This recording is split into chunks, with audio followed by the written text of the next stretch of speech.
Hello and welcome. I'm so happy that you're here to do the Prediabetes Summer Pantry Reset with me today.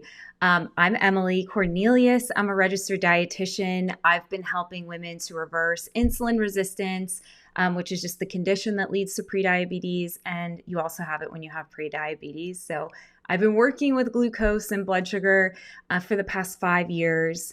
And it's just been one of the most rewarding experiences. And so I'm so excited to share with you my pantry restock. I coached so many women. Last year alone, I coached 1,000 women.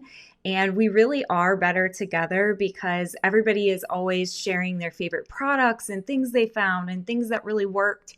So this isn't just a list from the internet. It is a list that has been established over years of me personally picking up products and trying them. And then also my students saying, hey, I tried this bread and I love it. It doesn't spike my glucose. And so it's from many women going through the same exact journey who have found things that really work. So I'm really excited to share it with you and just how to set your environment up for success to reverse insulin resistance is really important. I just wanted to say too, I'd love it if you'd put your name and what state you're from in the chat so that I can see where you're tuning in from. I'd also love to hear what you are most excited about learning about today in the chat. Okay, so I'm just going to blow this up so that it's a little bit bigger. And I wanted to say too, if you have any questions throughout this entire workshop, just drop them in the chat. The chat is live. I'm there and I'm going to be responding to all of your messages as they come in. So just let me know what's on your mind. If you get stuck, I'm here. If you have questions, I'm here. Okay.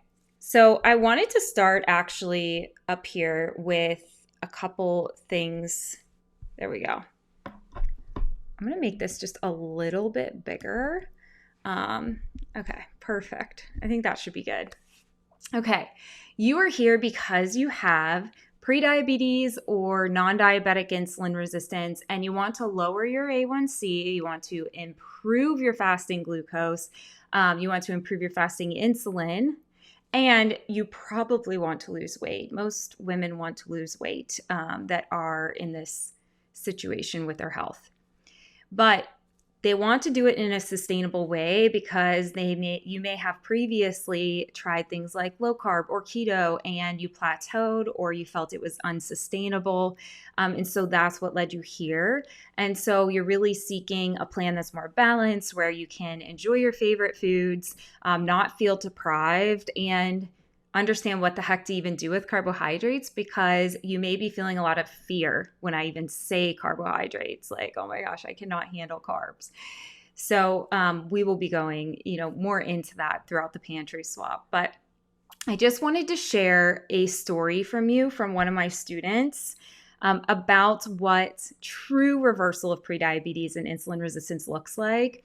I think it's one of the biggest lies in the industry that when you cut all carbs and then you go to your doctor months later and you're down, you've lost weight and you have perfect labs and you're like, great, I'm doing so much better. And then the problem still exists where you can't eat carbohydrates. And so you haven't really improved your tolerance because the whole issue with prediabetes is that you're not sensitive. Your cells are resistant to glucose. So you haven't really fixed that problem if you have good labs, but you still can't eat carbohydrates. So I wanted to share with you one of the testimonials from one of my students inside the course, Glucose Insiders Academy, and kind of what her journey looked like throughout the year to actually be able to tolerate carbohydrates. So she got some really quick wins in the beginning because she lowered her carbs a lot. In the course, I have starting points for this, and we use glucose monitors to test where your tolerance is. So we're never guessing. We know exactly how much you can tolerate. And so she wasn't tolerating many carbs at all. And so she had to keep her carbohydrates on the lower side at first. And she ended up lowering her triglycerides into normal. Her fasting glucose was normal. She lost 30 pounds initially. And like I said, she was a little bit more strict with carbohydrates because she did not have good tolerance there. But then after, she started to add in things like fruit and beans in very small portions. And we monitored using the glucose monitor to make sure she was actually tolerating these before increasing the portion amount.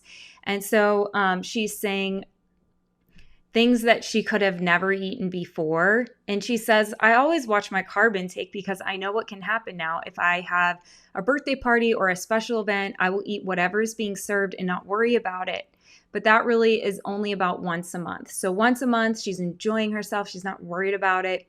And she says, other than that, I still eat low carb, but have added healthy carbs. And I don't feel guilty about it anymore because she knows exactly how much she tolerates because she went through my program and learned how to use a glucose monitor to understand how much carb you can have and what that tolerance increase in glucose looks like and how to adjust very slowly. And so it's something that I teach women how to do inside the academy. And this was always my dream, that even if women had to be a little bit more strict with carbs up front, that they eventually could loosen up and start adding those carbs back in. And that's exactly what happened here. So she's splurging once a month at birthday parties. She's improved her relationship with carbohydrates. She's eating carbs like fruits and beans. And I would argue that she probably will even continue to test and increase her carb here. And then her fasting insulin, she just did recently, and it was a 7. You want to be 10 or less to be optimal for your fasting insulin. So she is maintaining her progress, yet she's eating carbohydrates again and really finding that balance between happy and healthy. Here's another win from inside the academy. A1C went to 5.4. Fasting glucose down to 93 from 113, and fasting insulin 12.5. She's almost there, down from 21.5, and she lost 20 pounds. So that is so exciting. So I just wanted to show you this to impress upon you. I know what I'm talking about when I say I have worked on this a long time, and I know what works for reversing prediabetes and insulin resistance in a healthy, sustainable way. Anyone could just cut carbs and be, and like get some results. But how do we keep them? And then how do we improve the relationship with carbs over time in a really gradual way and gentle way so that you don't feel that fear come up? So here are 3 main obstacles that usually stop you from getting the results that I just talked about. Your glucose is high. You can't eat a carb without gaining weight. Weight loss won't budge no matter what you try. So these are the big obstacles I see. And some of the frustrations is that they saw results when being really strict, but couldn't keep it up consistently. The scale won't budge, so they're losing motivation. And there's confusion over how to lower glucose when they cut carbs, but then they also are waking up with a high fasting glucose. So the impact, you saw some results when super strict, but it wasn't sustainable. So you feel like you have to be perfect to get results. This is actually dieting trauma where the bar is set so high that you're like, that is where I have to reach in order to get results. You stop trusting yourself. So that it leads to not trusting yourself anymore to stick to a plan because what you have to do feels impossible. And so I just want to check in the chat. Let me know which of these is impacting you the most that I just talked about. Like where are you struggling the most with your mindset here? And then here's what we want instead. We want to know exactly what is making your glucose high so that you can make the right adjustments to get results. Many people attack carbohydrates to try to fix glucose when actually they have stress issues, they have sleep problems that are impacting their glucose. They have maybe some environmental issues going on, or maybe they need to do more in like the exercise movement area. So it's truly a lifestyle look when you look at glucose to see really what is the root cause problem that is making the glucose elevated consistently. So increasing your tolerance to carbs so that you can enjoy your favorite foods without feeling like you fell off the wagon or ruined your progress. I'm big on this. Increasing your or improving your relationship with carbohydrates is huge. And you can't do that if you don't know exactly what's going on with the monitor. I'm not just going to tell you to eat carbs and then not show you what is normal, what's not normal on the monitor, and how we can improve that. And so that's really how I tackled this with students. Instead of just giving them a cookie cutter meal plan and saying, just trust me, eat carbs, like that doesn't work. So then the third is lose weight effortlessly by focusing on the foods that work best for your body. How do we know that? We use the glucose monitor to see those types of things. And we keep the insulin low consistently throughout the day. And that really helps with the weight loss. Because in the presence of insulin, you can't lose weight. This is what I help people do, and I would love to help you. So if you have elevated blood sugar, you want to lose weight, and you'd like some help understanding and increasing your carb tolerance, know what's making your glucose elevated, and losing weight by focusing on the foods that work best for your body. If this is you and you want to find out how we can work together, I'm dropping the link below. You can see the link, and that is where you can read the doc and decide before we're done today if you would like to join us. And I just wanted to mention there is a 50% off sale happening right now. So for the next 72 hours inside the Academy, you can get 50% off an entire year inside, which is enough time to make so much progress, as you saw from the testimonial. Okay, so let's go ahead and get started with the Prediabetes Summer Pantry Reset. In the beginning here, I just have like a what's inside table of contents. We're going to move past that right now. It's something you can look over in your workbook on your own if you'd like. Okay, so we're going to start with going over the 5-step process for transforming your pantry without throwing anything away. And then this is basically a glance at the whole method on one page. You can check this off as we move through it, or you can just listen and use this later whenever you do your full revamp. We are going to get started today on the revamp, but there are some things that you will need to do on your own. So the first thing is sort. See everything you've got. Pull every item out and sort it red, yellow, or green. You can't fix what you don't see. Then we're going to subtract. So we're going to ease out the reds. So move reds out of eye level from the pantry. We're going to finish what's already open, and we're going to simply not rebuy. Now, if you have a family and maybe there's like kids, or you have a husband I would recommend putting them like in a separate bin somewhere and marking it red foods so that you don't open the cabinet and then there's just like red foods and green foods and yellow foods everywhere. That's what we really don't want. So really make this your own and make it make sense for your own family. Don't feel like it's like, oh, this is impossible because like I can't throw these red foods away. I can't not rebuy them. And it's like, it's okay to just like separate it and get it out of your viewpoint. And then number 3, restock, fill the gaps with Smart Swap. So wherever green and yellow are thin, add a better staple. So one shopping trip at a time. We're going to take our time with this. It can be very expensive to revamp a whole pantry. Reorganize. So you want to make the good choice and the easy one. Set the pantry so the right pick is the obvious one. So we're going to put the greens at eye level up front. And then you can take this even further if you want to sort the greens into like baking greens, like condiment greens, like things like that. You can always do more, but we're just going to do one main pile for today. And then repeat. Keep it green by default. So a quick weekly top off of like the greens plus a monthly restock keeps staples on hand so the reset actually lasts.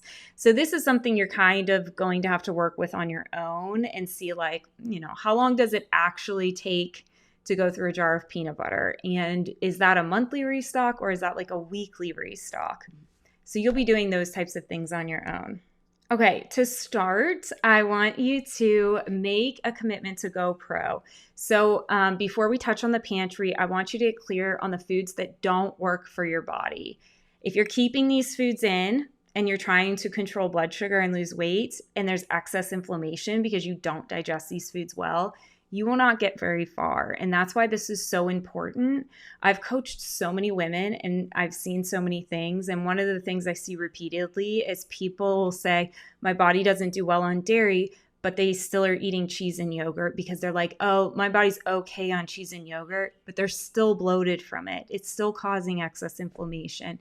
And so if you know that you struggle with a food, I want you to make a commitment to avoid that food for the next 2 to 6 weeks so that your gut can get some rest. A lot of times the gut needs some time to heal. If you have lactose intolerance, it's not going to heal. You're missing an enzyme. So you just need to get better at finding substitutes that you love so you don't feel deprived. I'm gluten-free and dairy-free myself, so I know how hard this is, and I know it can be a struggle at first, but the way that you feel, like when you feel so much better, you don't even notice that you are missing these foods.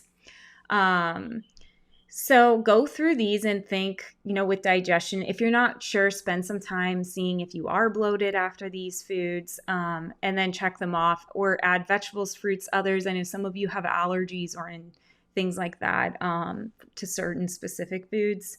I put onion and garlic in here because it can be a big indicator that there could be IBS or SIBO, something more severe going on with the gut. And in that case, you really would need to join the academy or work with another registered dietitian to really get clear on what's going on there. So go ahead, and I want you to put, for the next, I would say start with 2 weeks if you feel overwhelmed by 6, and just do 2 weeks and see how you feel. Notice if you have gas, if your poop is more solid, things like that. What's coming out can tell us a lot about what's happening inside. And then put your why down, like why you're doing this. And a lot of people would just say to feel better, to feel my best, and like focus on that. And if you're feeling better, it can really motivate. It's like snowballs. Then you want to work out more. Then you want to, like it just continues to go when you feel good. So I just want to make sure that you are feeling your best, and we can weed those foods out right now during the pantry swap. So down here, if you know where these foods are still in your diet, go ahead and fill that out on the left-hand side. And then the Smart Swap, you might need a minute for that because we're going to go through the products that I've added on here. And so you may even want to experiment at the store so you can leave this blank, but you can decide, would your Smart Swap be a recipe or a product? For ricotta cheese, for dairy-free, I buy the product at the store whenever I am short on time, but I really would rather make the recipe of like a cashew ricotta because it's so tasty. And so you can circle both too, one is for convenience, the other is when I have more time. I want you to be really realistic with this. And then I just put some ideas for like dairy or gluten, focus areas, but also for my product list, I added like whether it was gluten-free or dairy-free. Okay. Pantry sort. So this is the exciting part. We're going to get to take some time to do a pantry sort. So sort what you own, pull every item out of your pantry and write it under the matching color. So what I want you to do is I want you to make little cards. So get like little index cards, or I just cut a piece of paper out of my book and I just put like red, green, you're going to do yellow, and you're going to do a card that says, I don't know. Just in case there's something you're unclear about, you can just put it in the I don't know pile and deal with it later. Because I want you to put 10 minutes on the clock and sort as quickly as you can to get this done. Okay. So I'm going to go ahead. I want to show you one more time. Green. It's a traffic light. Red, yellow. I don't know. Okay. I'm going to give you a couple of minutes to do that and then we'll come back. Okay, great job. You should have your note cards done now. We're going to go through, I'm going to give you an overview, then we're going to break for 10 minutes. You're going to go do your sort and then come back and we're going to finish. So the first one are green foods. These don't mean that like you can eat them freely. I wanted to mention that like lentils, chickpeas, black beans, kidney beans, these also have carbohydrates, even though they can be great for somebody with prediabetes. It also depends on where your carb tolerance is. So if you're like, oh, I know that I can't eat beans because I spike so high, then you need to work on your carb tolerance before you're stocking your pantry with these beans.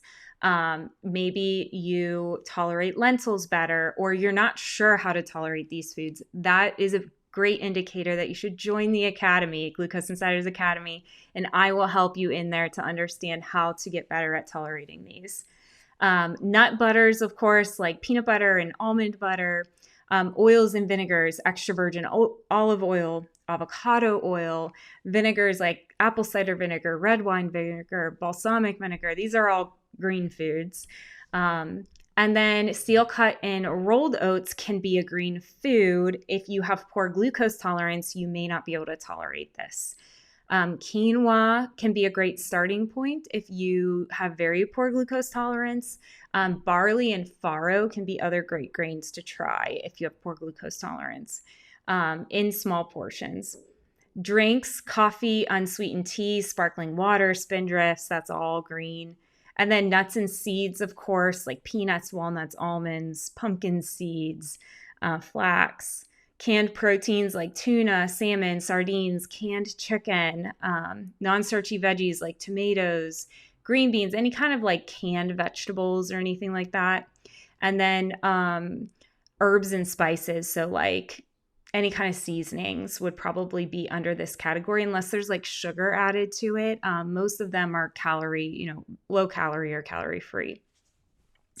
So then we're going to move into the reds, and this would be something that we are paying close attention. Well, we're paying close attention to the portions of all of it, but things like chickpea, lentils, like a pasta night would be less frequently.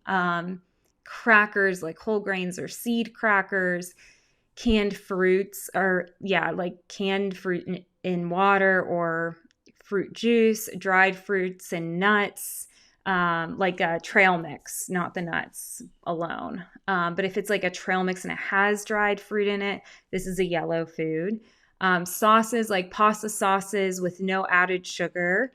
Pasta sauce like tomato sauce has natural sugar in it, so you won't really be able to find a sugar-free tomato sauce, but look for the added sugar on the label. That's what we really don't want. Pesto and mayo, soups like bean, lentil, plain broth soup, grains like brown and wild rice, couscous, polenta, popcorn, starchy veggies like corn, peas, and potatoes, if you have any of that, flours like whole wheat, oats, almonds, coconut, and then cereal, unsweetened muesli like bran cereal, shredded wheat, anything you're doing like grape nuts, Smart Brand, those types of things can be here. Okay, let's go on to the red foods. So these foods are foods that we really want to weed out or put in a box that we don't see it. And so we have white rice, white pasta, white bread, of course.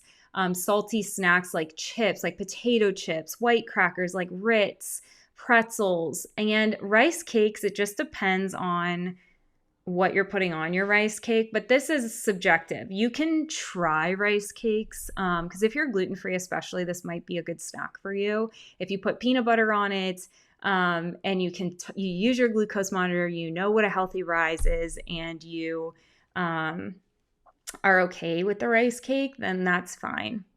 But otherwise, if you don't know what you're doing, you don't have a glucose monitor on, it would be good to just put rice cakes in the red because you're not going to be able to really see feedback on how your body's tolerating that. Sweet sauces like ketchup, barbecue, teriyaki, sweet chili, sweet fruit, so syrup, canned fruit, sweetened dried fruit, and then sugar cereals, sweets, of course, and we'll go through all of those. Sweeteners like honey, sugar, maple syrup, agave, and then sugary drinks like soda, juice, sweet tea, and drink mixes. Okay, so let me show you what this looked like on my counter. So I just put on my counter all the cards. They looked a little different. I used like yellow cards, but these are a little easier to see. But you can see all the colors here because I drew with markers. And then I just started putting things in the piles like that, around. basically the cards. And yeah. Okay. So we are going to we're going to break for 10 minutes. I want you to go do your pantry sort. Put as many foods and categories as you can. And then you may want to get like bins and separate them into bins and then further organize from there. So I'm going to go ahead and pause, and then we'll come back in 10 minutes, and I'm going to give you a little bit more instructions on that. Okay, so we're back. I'm so excited that you got a start on your pantry swap. My top swaps this week. So this is just for you to fill out later on. And it's probably a good idea to start with the red foods and see like, okay, I don't really have like a healthy pasta for myself. It's all white pasta. I don't really have a sweet treat for myself. It's all candy. How can I get like a better dessert for myself? And you can look at my list that's in this workbook to help guide you for swaps. I just wanted to go over a couple things on the label. So we're going to go through like the serving size and is that realistic for you? The added sugars are a really good thing to take a peek at. The ingredients to make sure that there's not like sugar as the first ingredient, and then that there's fiber in the product as well. And then added sugar. So the daily limit for added sugar is about 25 grams or 6 teaspoons for women, and then 36 grams or 9 teaspoons for men. So you want to aim below this for prediabetes. And so when you're sorting, maybe look to make sure that your greens are like 0 to 1 grams of sugar, your yellows are between 2 and 5, and your reds are like 6 plus or more per serving. Okay, so you sorted your pantry and you found the thin spots, and now let's fill them. So one category at a time. For each, here's what to look for. Write the product or the recipe you'll try and then check it into your list. So try one new thing per shopping trip, not everything at once. So I put some guidelines here, but I think it would also be good to look at my list if you've identified that there's no bread that you can eat and you really do need bread because you need a quick lunch or something. You can go to my list and look and see, what breads have people use that really work well. Okay, so then at the end, you can say from everything above, pick 3 that you'll try for your next trip instead of buying everything and having a massive grocery bill. The marketing decoder, these are just some of the things I wanted to bring to your attention when you're buying products, trying new products to see if they're right for you. Made with whole grains, multigrain, or 12 grain, most often is refined flour. So you want to check if the ingredients say whole grains. Does the first ingredient say whole grain? No added sugar or sugar-free. It still can be very high in carbohydrates. So check the total carbs, the fiber, and the ingredient list. Natural, so there's no regulated meaning for natural blood sugar, or not natural for blood sugar. So when you see natural, though, in the pantry swap, it actually means just like no added sugar, peanut butter. So you want to check that. Always check your peanut butter, see if there's sugar. If there is it a small amount? Are you just going to eat one serving?